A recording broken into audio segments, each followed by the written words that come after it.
आज के इस वीडियो में अपन जिस क्वेश्चंस के बारे में डिस्कस करने वाले हैं वो अपने के पास जेईई मेंस के 9 अप्रैल 2024 के शिफ्ट सेकंड का क्वेश्चन है, जैसा कि आप लोग देख पा रहे हैं। यहाँ पर देखिए अपने के पास क्या दे रखा है कि लेट अपने के पास ये कोई डिफरेंशियल इक्वेशन नहीं दे रखा है, ये हमारे पास इंटीग्रेशन दे रखा है। ठीक है, यहाँ से अपने के पास क्या कर रहा है कि एक्स जो है वो अपने 0 और 3 के बीच है, वाई हमारे पास पॉजिटिव होनी चाहिए और इसके बाद अपने के पास वाई ऑफ 0 इक्वल टू 0 के बराबर दे रखा है। देन अपने के पास then at X equal to अपने के पास 2 के बराबर इसका वैल्यू बताने हैं। चलिए सबसे पहले अपने पास y ऑफ x निकाल लेंगे, इसके बाद अपने पास y डैश तो ऐसे ही निकल जाएगा।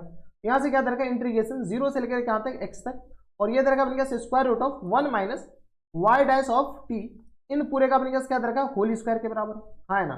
और ये आ गया अपने पास बराबर t के रिस्पेक्ट में इंटीग्रेट कर रखा है, इक्वल टू आ गया अपने पास इंटीग्रेशन 0 से लेकर के x तक, और ये दरका अपने पास y ऑफ t और इनटू आ गया अपने पास बराबर है dt के बराबर, हाँ है ना।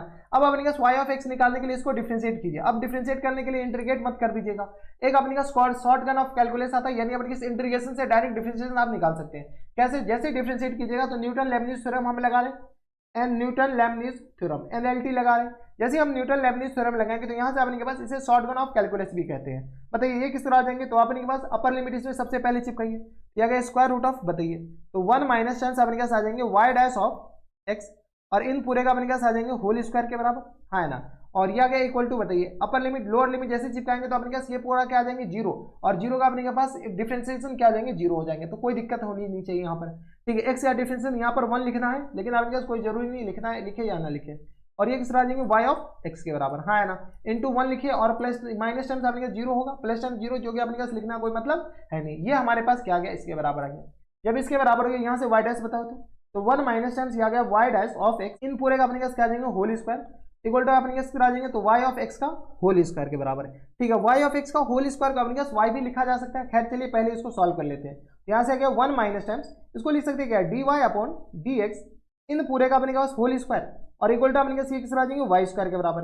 यहाँ से अपने पास क्या करिए, ऊपर जगह नहीं, यहाँ पर अपने के पास सॉल्व करते हैं। बताइए तो यहाँ से जैसे सॉल्व करेंगे तो किस तरह हो जाएंगे, तो यहाँ अपने पास 1 प्लस टाइम्स y स्क्वायर के बराबर, हाँ है ना, और इक्वल टू किस तरह हो जाएंगे तो यहाँ अपने पास dy और अपॉन में किस तरह आ जाएंगे dx इन पूरे का अपने पास होल स्क्वायर के बराबर, और ये 1 प्लस नहीं होगा बल्कि अपने पास 1 माइनस होगा, इस बात का ख्याल रखिएगा। अब इनको सॉल्व करिए, जैसे सॉल्व करेंगे तो यहाँ 1 माइनस टाइम्स y स्क्वायर इन पूरे का स्क्वायर रूट इक्वल टू किस तरह आ जाएंगे dy अपॉन dx के बराबर। अब हमारे पास क्या गया, ये वेरिएबल सेपरेबल हो गया। वेरिएबल सेपरेबल अपने क्या सॉल्व कर सकते हैं, यहाँ से बताओ तो थोड़े बहुत अपने के पास सेपरेट करो, जैसे सेपरेट करोगे तो dx को इधर लाते हैं और यहाँ से आ गया 1 अपॉन में square root of 1 minus y square के बराबर, और ये रहा dy के बराबर। अब अपने पास वही रामा कटोरा इंटीग्रेट बोथ है, जैसे अपने पास सेपरेट हो गया x अलग y अलग, ये किस तरह आ जाएंगे x के बराबर, और ये अपने किस तरह आ जाएंगे तो साइन इनवर्स y के बराबर, हाँ है ना, साइन इनवर्स किस तरह आ जाएंगे y के बराबर और plus terms integral constant c के बराबर।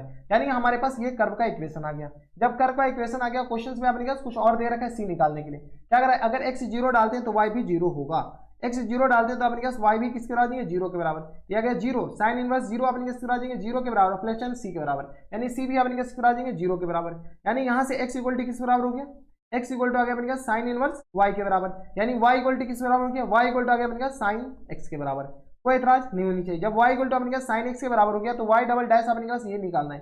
चलिए यहाँ से अपने पास y डबल डैश बताइए, y डैश अपने किस तरह आ जाएंगे तो साइन x का डिफरेंशिएशन cos x के बराबर, और y डबल डैश अपने किस तरह आ जाएंगे तो y डबल डैश आ गया अपने पास माइनस टाइम्स साइन x के बराबर, हाँ है ना, हमारे पास ये आ गया। अब अपने पास जब ये आ गया तो यहाँ से अपने पास क्वेश्चन से पूछ क्या रखा है, क्वेश्चन से पूछ रखा है अपने पास y डैश, बताइए y double dash plus times अपने किस बराबर है तो y और प्लस टाइम्स किस बराबर है 1 के बराबर, इनका वैल्यू पूछ रखा है। y डबल डैश किसके बराबर है तो माइनस साइन x, और y अपने का साइन x है तो माइनस टाइम्स साइन x और प्लस टाइम्स अपने किस तरह आ जाएंगे साइन x के बराबर, हाँ है ना, और प्लस टाइम्स 1 के बराबर। अगर गौर से देखें तो ये अपने पास 1 ही तो लिखा हुआ है, हाँ है ना।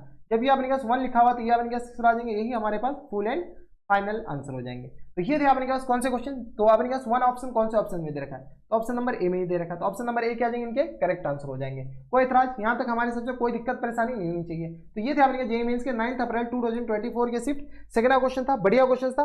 अगर अपने पास ऐसे क्वेश्चन है तो छोड़ना नहीं है, दया बना करके आना ही, छोड़ने तो हरगिज नहीं है। तो बस नेक्स्ट वीडियो में मैं आपसे मिलता हूं, तब तक के लिए stay happy, stay healthy and good bye.